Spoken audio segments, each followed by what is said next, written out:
আমরা এক দফা যেটা করে দাবি ছিল আমাদের সবারই, সেটা ছিল স্বৈরাচার বা ফ্যাসিবাদের পতন এবং দেশে গণতন্ত্র পুনঃপ্রতিষ্ঠা।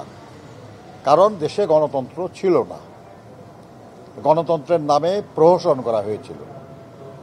সেজন্য আমরা এই লড়াইটা আমরা চালিয়ে রেখেছিলাম। এই লড়াই করতে যেয়ে আমাদের হাজার হাজার মানুষ জীবন দিয়েছে, শত শত মানুষ গুম হয়েছে, লক্ষ লক্ষ মানুষ মিথ্যা এবং গায়েবী মামলায় ক্ষতিগ্রস্ত হয়েছে।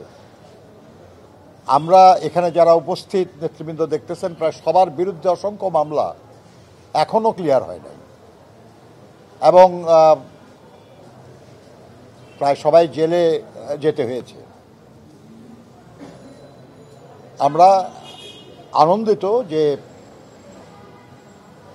এই গত জুলাই আগস্টেও সহস্রাধিক মানুষের জীবনের বিনিময়ে আমরা ফ্যাসিবাদের পতন দেখলাম। অবৈধ প্রধানমন্ত্রী পালিয়ে গেলেন, দেশের মানুষ খুশি হয়েছে। কিন্তু তাদের এই খুশি স্থায়ী করার জন্য আমরা মনে করি যে গণতন্ত্র পুনঃপ্রতিষ্ঠার কোনো বিকল্প নাই।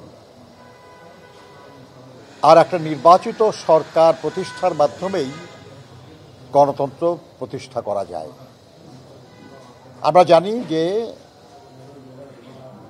গণতন্ত্র প্রতিষ্ঠার জন্য যে নির্বাচন, সেই নির্বাচন প্রক্রিয়া, সেই নির্বাচনের প্রতিষ্ঠান, সেই নির্বাচনের আইন কানুনও ধ্বংস করা হয়েছিল।